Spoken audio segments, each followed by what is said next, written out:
Hey, this is Clark Garrison, Survival Radio Network. I'm at the Live Your Legacy Summit 2015, and I have the pleasure of being one of the honorees. Thank you so very much for being here. Well, thank you for giving me the opportunity to speak with you today. Now, Ms. Riley, you are being honored here today, and can you talk a little bit about, first of all, how does that feel? Well, I'm not a person about myself, but I love to be on a platform that I can talk about my foundation and the work that we're doing and to honor my daughter. So it is an honor in her memory that I am here today.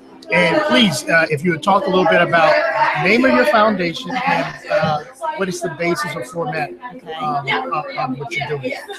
And our foundation name is the Amanda Riley Foundation, and we support children battling cancer. My daughter was diagnosed with cancer at the age of 16, and unfortunately, 405 days later, passed away.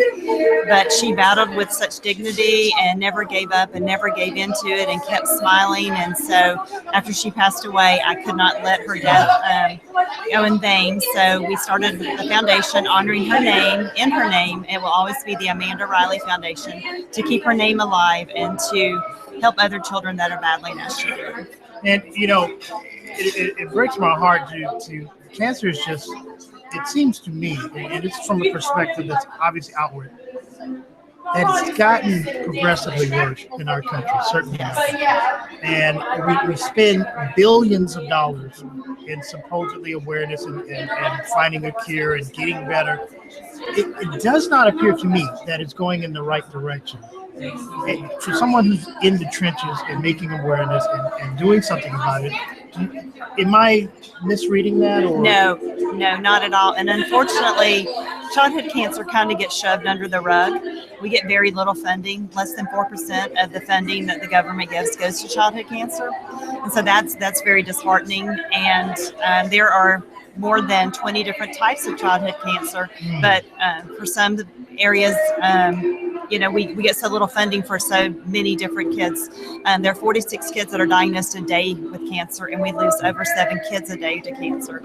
So there's a lot of years of life that's lost.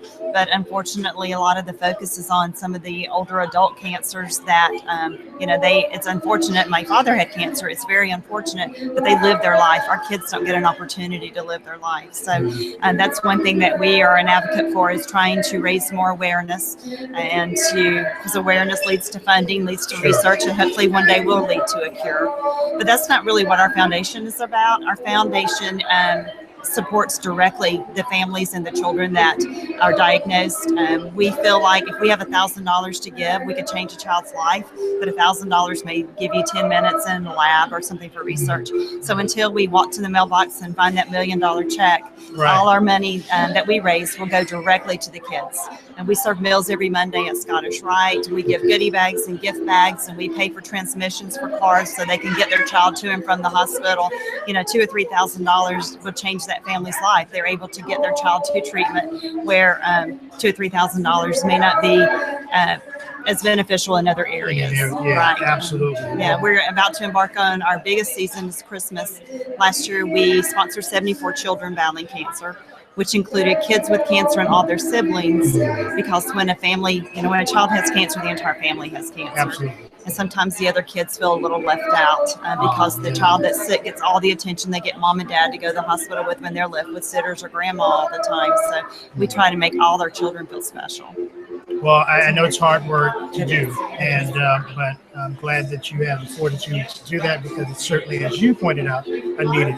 Yes, it is a need, and it's a labor of love, and every day we just work to keep my daughter's smile alive for the other kids that are battling. And we talked about support, and I'd like to, if you would talk to our listeners about how they can support the foundation that you have and in any way or capacity. Absolutely. Our website is amandarileyfoundation.org.